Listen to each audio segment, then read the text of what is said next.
Well, I hope you've had a chance to look at all of these questions and come up with your own answers. I hope you didn't find them very difficult. Let's have a look at them now. So if a restaurant prepares 20 meals, but throws 10 of them away, we count it as only they are producing 10 meals. The meals that are thrown away, we don't count as production.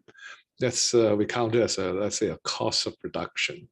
So 10 meals at $50 each means that the restaurant has contributed $500 to GDP, to consumption in GDP.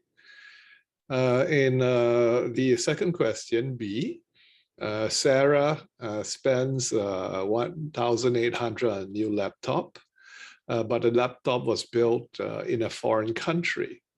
So this is going to cause, this is going to count as an import. It's not going to increase GDP. But the spending of 1,800 counts as investment. What happens is that net exports, exports minus imports, goes down by 1,800, canceling out this increase in investment. So we have in A, consumption rises by 500, and then in B, investment rises by 1,800, but net export falls by 1,800. So GDP is unchanged. Now let's look at C and D. So in C, Jane spends 1,200 on a computer to use in her business. So once again, this counts as investment. But she got last year's model. It was built last year, so it contributed towards GDP last year. This year, it shouldn't increase GDP.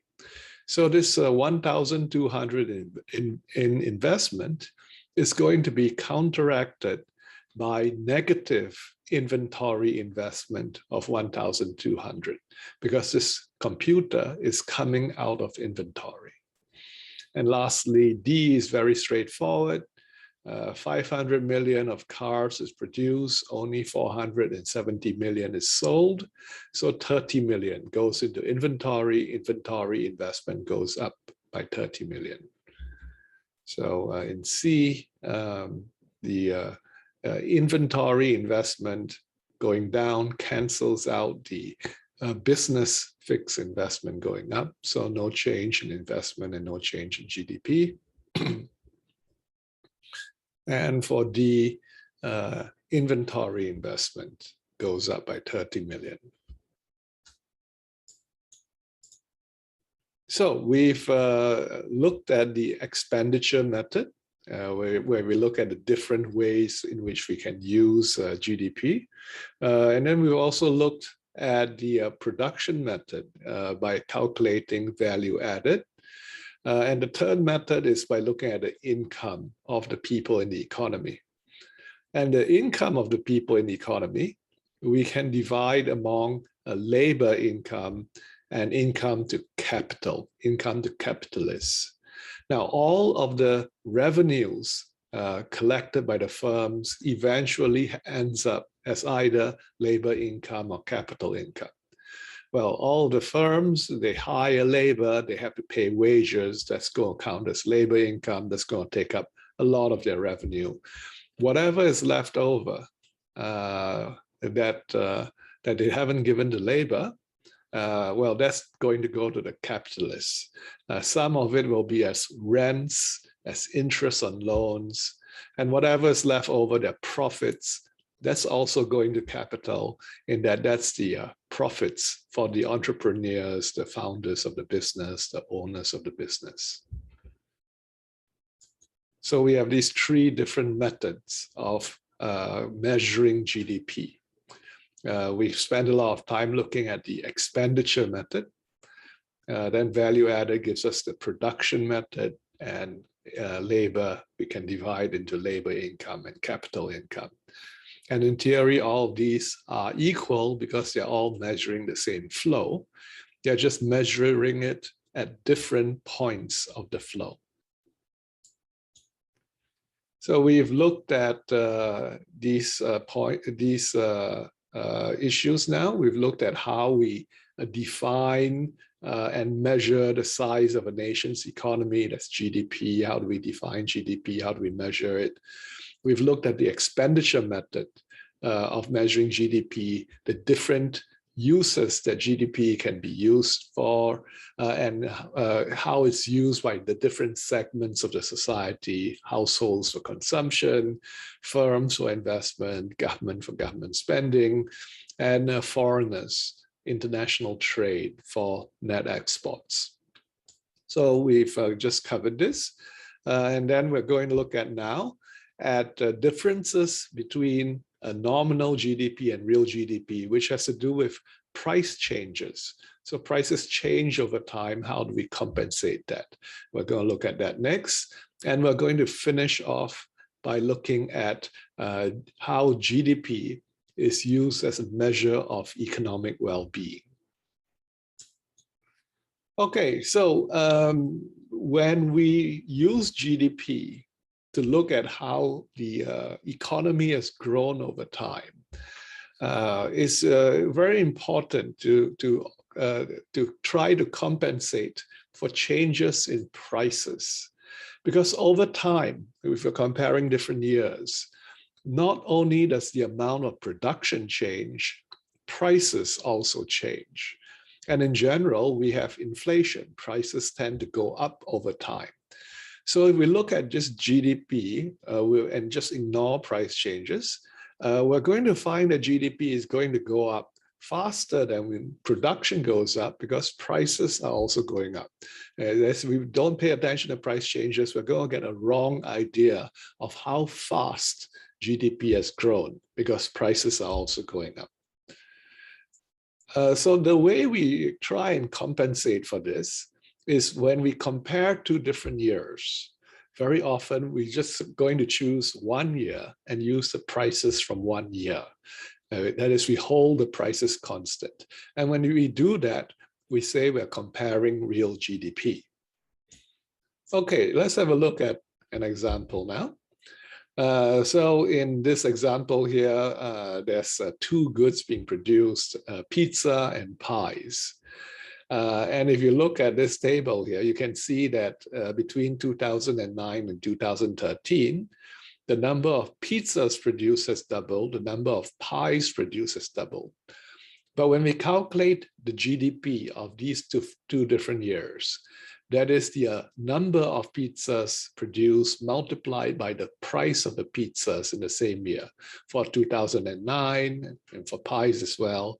And then for 2013, the number of pizzas produced multiplied by the price of pizzas and for pies as well.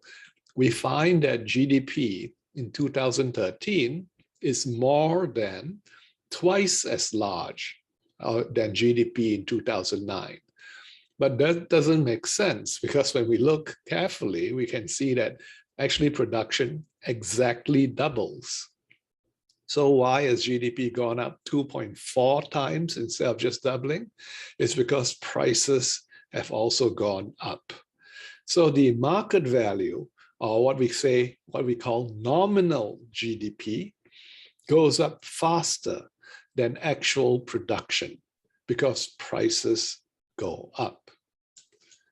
So nominal GDP is when we use the current year prices to multiply with the current year production, or past year price multiplied by past year production. And we're using the price of the year in which production happens. That's called nominal GDP. But real GDP gives us a better idea of how production changes over time. And real GDP is, we choose 1 year and we call that the base year, and we only use prices from that base year to value production from different years. And when we do that, because we're holding prices constant, any increases in real GDP will reflect increases in real production. So let's go back to our example of pizza and pies. And now you see we are going to choose 2009 as the base year. So we're going to use the prices from 2009 to multiply by the production in both of the years. And then when we do that, we find that the production in the year 2013 using 2009 prices is 350, which is exactly double of 175, which is what we expect, because production has exactly doubled for both the number of pizzas and the number of pies. So this is the very straightforward way of calculating real GDP. Just choose a year and call it the base year. Now let's look at a slightly more complicated example. Here we have 3 years. And here we're going to calculate nominal GDP. And we're going to calculate nominal GDP growth. So we multiply production by price in every year. And when we calculate nominal GDP growth, you can see that nominal growth is 37.5 between 2002 and 2003, 30.9 between 2003 and 2004. And we know that this overstates the amount of production increase. This overstates, you can say, GDP growth, because prices are going up. You can see here prices are going up. So this is reflecting both the increase in production as well as the increase in prices. So we recalculate using prices only from 1 year. We're going to choose 2002 as the base year, and we're going to recalculate the amount produced, value it only of using the price from 2002. And when we do that and we calculate real GDP growth, we find that real GDP growth is much lower than when we previously calculated.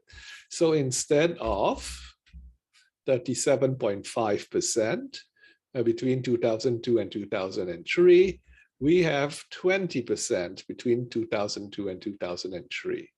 And this is the real increase in the amount of production. That difference, from 20% to 37.5%, that extra 17.5%, that reflects the increase in prices, that reflects inflation. And this is, in fact, one way we can calculate inflation. We can compare real GDP growth with nominal GDP growth. The extra growth in nominal GDP growth is reflecting inflation. Okay, so this graph here is showing us real GDP growth and nominal GDP growth. And you can see that real GDP growth is slower, it grows more slowly. The slope is shallower than nominal GDP growth, because nominal GDP growth is growing from both production increase as well as price increases, inflation. Now, this is using, real GDP is using the year 2000 as the base year. So it's going to cross in the year 2000. There's nothing special about the year 2000. It just happens that we picked that as the base year. And whatever is the base year you pick, that's where the real GDP and the nominal GDP cross, because in that year, the prices that you use for calculating real GDP and nominal GDP, the prices are the same. Now, if we look at real GDP growth and nominal GDP growth, usually they're both positive, except that nominal GDP growth is higher, but usually they're both positive. Now, during what we call a recession, that is, the economy is having a downturn, unemployment is going up, economy is slowing down. Sometimes when that happens, both nominal GDP growth and real GDP growth both go down. So it's possible for them to both go up, and then sometimes they both go down. It's also possible when we're having a recession for real GDP growth to go down, but nominal GDP growth is still going up, because the inflation rate happens to be larger than the decrease in GDP in that year. So GDP might have fallen by, real GDP might have fallen by 0.5%, but inflation is 2%. So nominal GDP growth is still positive at 1.5%. So it's quite normal to have nominal GDP growth going up while real GDP growth is going down. So that's the third possibility. Now, the fourth possibility is that nominal GDP growth is going down, but real GDP growth is going up. But you almost never see that, because if nominal GDP growth is going down and real GDP growth is going up, it means we're having deflation. Deflation is when prices are falling. And almost always, deflation only happens in a highly depressed economy with real GDP growth negative, real GDP shrinking as well. So during the years when we have deflation and where economy is in crisis, usually we're having real GDP growth shrinking. So we'll be in the second example of both real GDP and nominal GDP going down. So we almost never see real GDP going up and nominal GDP falling. All right, now the method I just described to you for calculating real GDP, where we choose 1 year and just use the prices from that 1 year. That was originally what economists came up with, but that method is not in use anymore by the statistical agencies and by professional economists, because it's got some problems with it. Firstly, if you're choosing 1 year, what year do you choose? If you choose different years, you might end up with different GDP growth rates. Secondly, if you choose a year that happens to be quite long ago, let's say you choose year 2000, there are going to be a lot of goods produced today that were not produced in the year 2000. Then how do you price them? Like the iPhone, the iPhone didn't exist in the year 2000, but the iPhone's a big part of the economy today. You choose year 2000 as a base year. How do you price the iPhone? So that's difficulties when you have the base year and the year of production far apart. A lot of goods are not going to be in that price list. So what we use today is we use what's called the chain method of calculating real GDP. And when we use the chain method, essentially every year is a base year. And what we're doing is we're comparing pairs of years, and then we're chaining the real GDP growth together. A pair of year, real GDP growth in this pair, and then compare real GDP growth in this pair and this pair. That's why it's called the chain method. They're all being paired together, chained together. And the formula for calculating real GDP growth using the chain method is given down here. And essentially, we're trying to calculate the real GDP growth for a pair of years. In this example, from 2007 to 2008.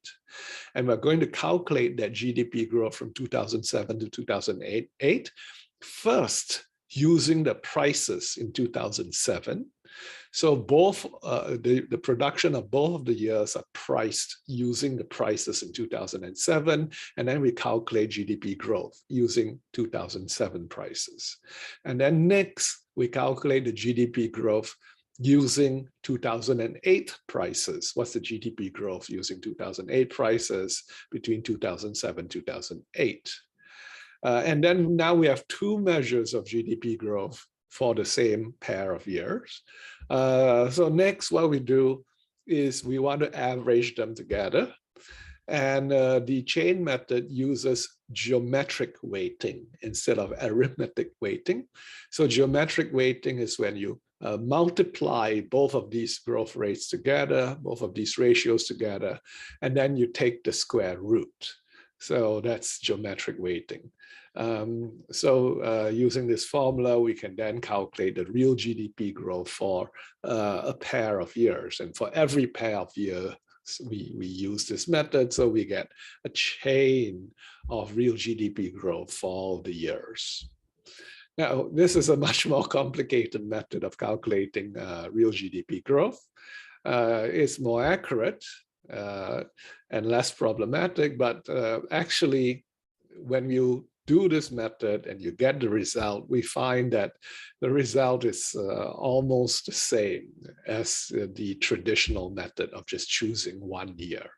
That is, all of this makes it more accurate, but the increase in accuracy is actually not that great. But this is what you'll be expected to use if you join, let's say, the government agency or economic analysis agency. This is the method that's the correct method to use. Okay, last topic is about how GDP can be used to measure the economic well-being of the people in the country. And this makes sense. GDP measures the amount that's being produced by the economy. It measures how much the economy is producing for the people. The more the economy can provide to the people, the better their living standards are, right? But it's not just the amount that is produced. We must also look at the number of people that this production is being divided among. So what we look at is real GDP per capita, or real GDP per person. Now, pay attention here, this per capita, that means per person. It's not per capital. Capital, remember, are investment. Its investment increases capital. Capital contributes towards productive capacity. But it's per capita, that's per person. So we take real GDP for a country, we divide it by the population, the number of people in that country, and that gives us GDP per capita. And GDP per capita, real GDP per capita, is often used to try and measure the living standards of the people in the country. This is a rich country, they have a high GDP per capita. This is a poorer country, they have a low GDP per capita.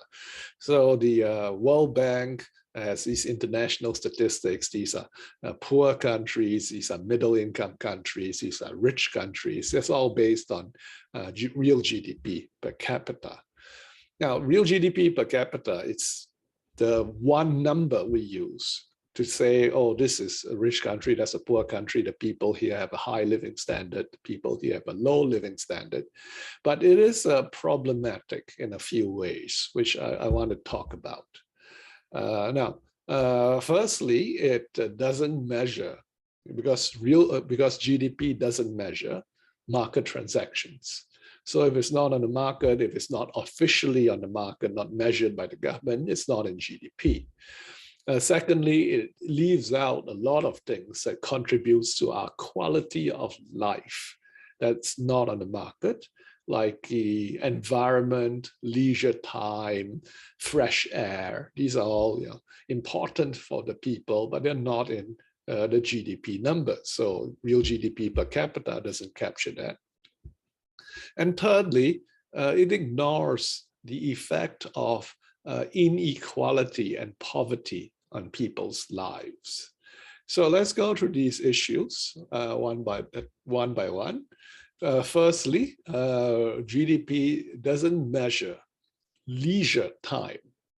Leisure time is the your free time, as you can say. It's why you live. It's you're enjoying your living during your leisure time. Work is for work. Leisure is when you have fun. Leisure time has increased over the last 100 years. We work fewer hours now than we did in the past. This is true all around the world. In the past, people might work 100 hours a week. Now it's rare in developed countries for people to work 50 hours a week. So working hours are shorter, people have weekends off, people retire at a younger age, and they enter the workforce at an older age. In the past, it was not unusual if your father died and you are 8 years old and you're the only boy in the family, well, you're the man of the family now. You have to go and work and earn money to support the household. You have to feed your sister, you have to feed your mother, you have to go and work, even if you're just 8 years old. This is not happening anymore, of course. Leisure time has increased, but leisure time is not sold on the market. So it doesn't contribute, doesn't increase GDP. So the GDP is missing out on this. And GDP, real GDP per capita doesn't take into account leisure time. Now, if we have two countries and one country spends less time, fewer hours a week working, in another country, the people spend more hours per week working. Even if their GDP, real GDP per capita is the same, you would say that the first country has a better living standard because they have more leisure time. But real GDP per capita doesn't capture this. So real leisure time is not in, GDP is a non-market activity. A lot of other activities are also non-market activities. I've talked about household production. It's a non-market activity, so that's not captured.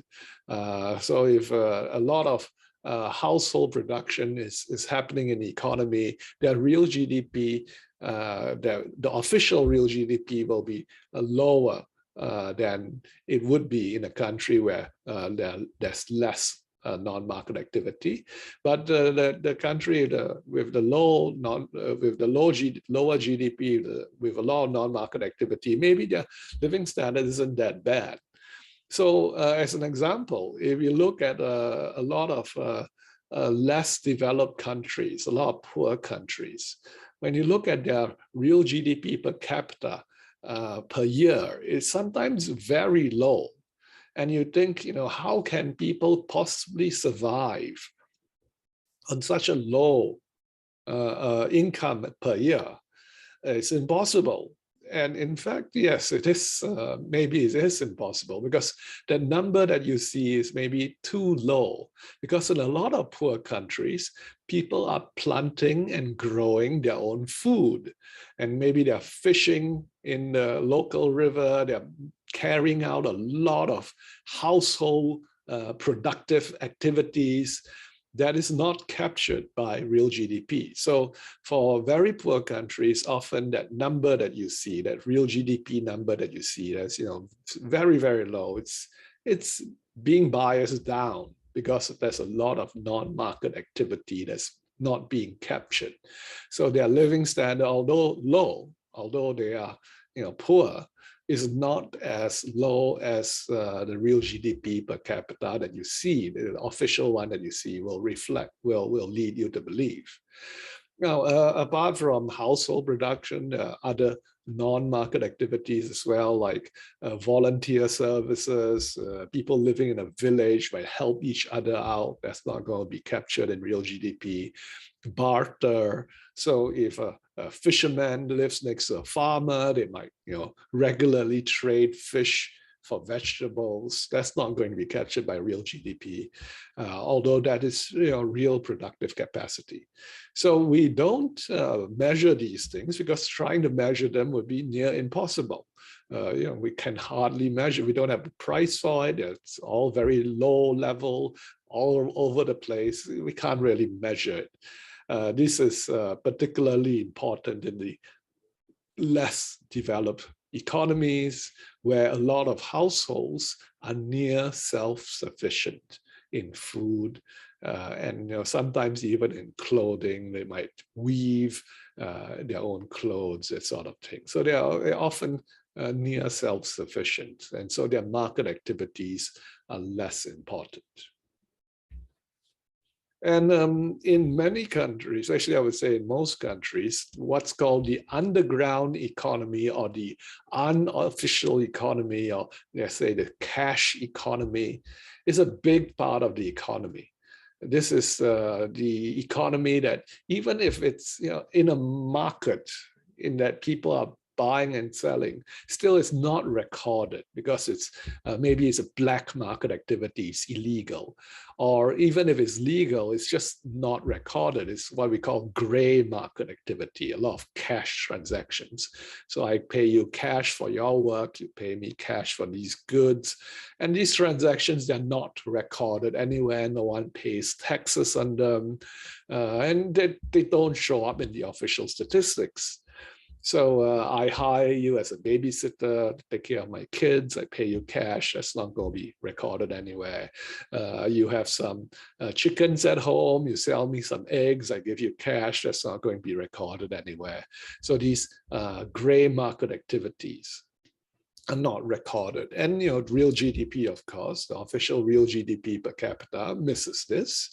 And economists have estimated using surveys and investigative work, looking at the amount of gray market and black market unofficial economy, underground economy.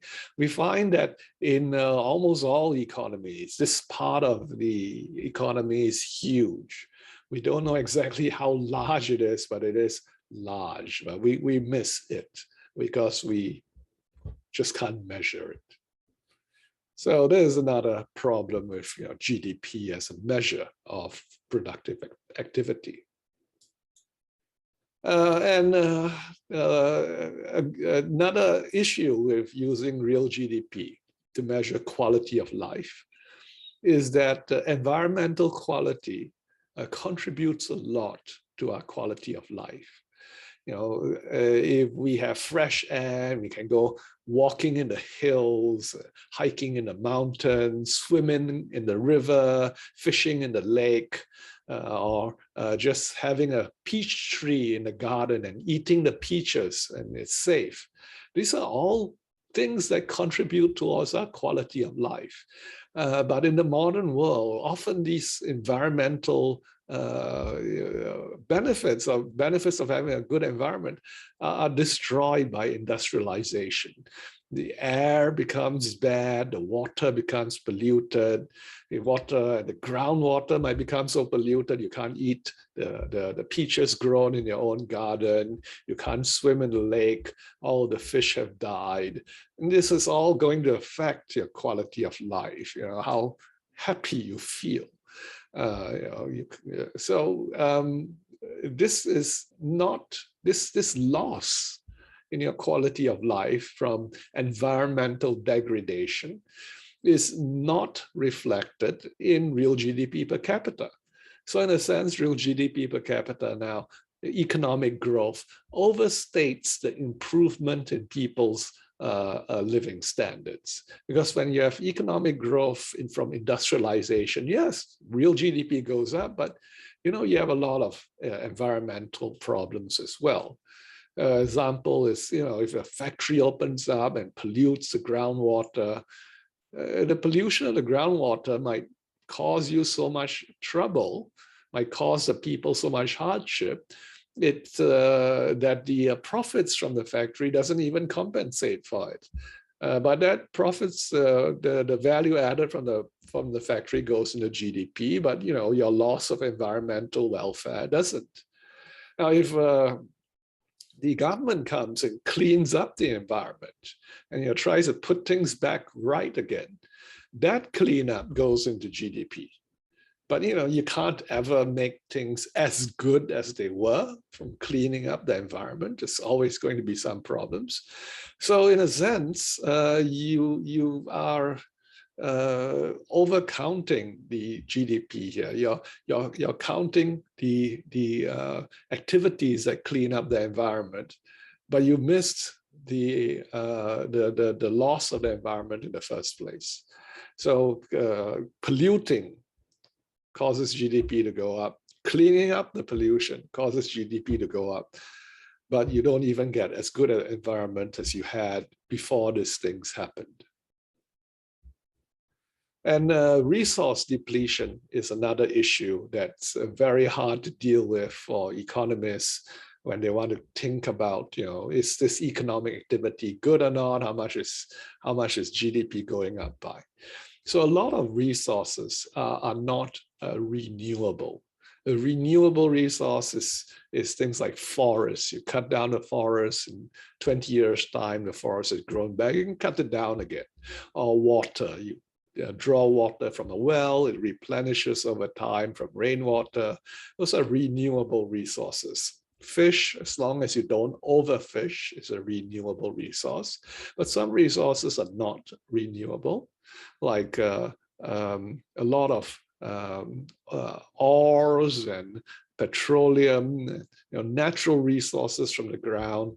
Those are not renewable. And when we use those things up, they're gone. They're gone forever. Every barrel of oil you pump out of the ground is one barrel of oil less that's left in the ground. So you're using it up. But when you use it up, that contributes towards GDP. But we don't minus out for that loss of GDP. So it's as if we have, let's say, 1 million in the bank. And every time you go to the bank and you withdraw 5,000, oh, that's GDP, I've withdrawn 5,000. But you don't reflect that your bank account is going down 5,000 every time. So, when you use up your non-renewable resource, you're making GDP go up, but you're losing something which we don't capture in real GDP. So this is various types of environmental issues that we're not capturing in real GDP: air pollution, global warming, resource depletion, especially if we are overusing the resources, cutting down trees and having soil erosion, overfishing. These are all problems that we don't reflect accurately in real GDP. And lastly, when we look at real GDP per capita, it can be misleading because it assumes, real GDP per capita essentially assumes that all of the income in the economy is divided equally among all of the people. We look at total GDP, and then we divide it by the population. And we get a number, real GDP per capita. That's the number, that's the average income, which we would get if the income was divided equally among every person. But of course, income is not divided equally among everyone. Some people are very rich, they have a very high income, and then other people are very poor. A more accurate measure of the typical living standards of the people in the economy would be the median income. That is, what is the 50th percentile of the economy, of the people in the economy? What are their lifestyles like? So GDP per capita is kind of overstating their people's living standards because it's assuming that all the incomes divided equally. But the typical person's income will be lower because a lot of the income is going to the top. So a typical person will have a much lower income. So by looking at the median income, we have a better idea of what's going on. Even by looking at median income, that doesn't capture entirely the effects of inequality. Inequality, that is when some people are very rich and other people are very poor. Having an unequal distribution of income and of wealth, inequality, is bad for society. It tends to erode the trust and social cohesion of a society when the inequality is high. People tend to be unfriendly and unhelpful to each other. They don't feel that they belong. They feel that the society is unfair. So the higher the inequality in a country, the more social problems there tend to be.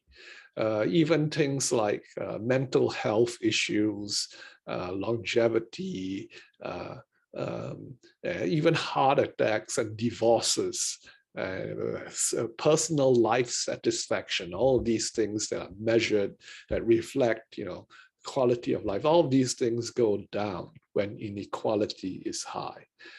Unfortunately, if we look at the world, most countries over the last 30, 40 years, inequality has been increasing. Since about the 1970s, 1980s, inequality has been increasing, especially in the US. The US is now much more unequal than it used to be. Inequality has been increasing all around the world. And this is problematic. Some economists even go so far as to say, don't try to increase GDP growth anymore, try to reduce inequality instead. And that would be better for the people. That would improve people's living standards more, people's quality of life more than increasing GDP. So GDP per capita and GDP doesn't count many of the things that makes life worth living. Environmental issues, inequality, leisure time, a lot of other things like crime, traffic congestion, your personal relationships, your social relationships,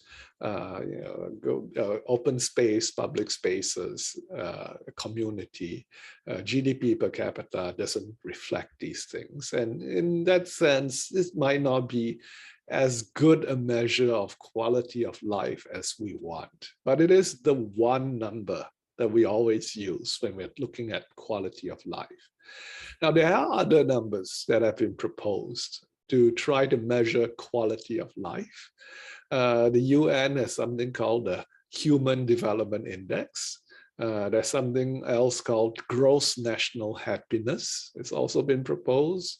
Various measures proposed by various organizations, but still the one number that everyone looks at to see whether or not quality of life is good or not is the GDP per capita, even though it is problematic. Now, it is problematic, yes, but still GDP per capita is very highly correlated, very positively associated with measures of well-being. With longevity, with health, with self-reported happiness, satisfaction with life, with education, literacy. GDP per capita is positively associated with all of these things. And, we all, when the GDP per capita is high, we get more goods and services. We are richer. And so, in general, rich people tend to be, on average, rich people tend to be happier than those who are not so rich, who are poorer, they are deprived. So the more you have, it might not be for everyone, might not be all the time, but in general, the more you have, the less unhappy you tend to be. So this is just showing us GDP per capita and life expectancy. You can see that as GDP goes up, life expectancy increases. And literacy, as GDP goes up, literacy increases. And a lot of social measures increase as well when GDP per capita goes up.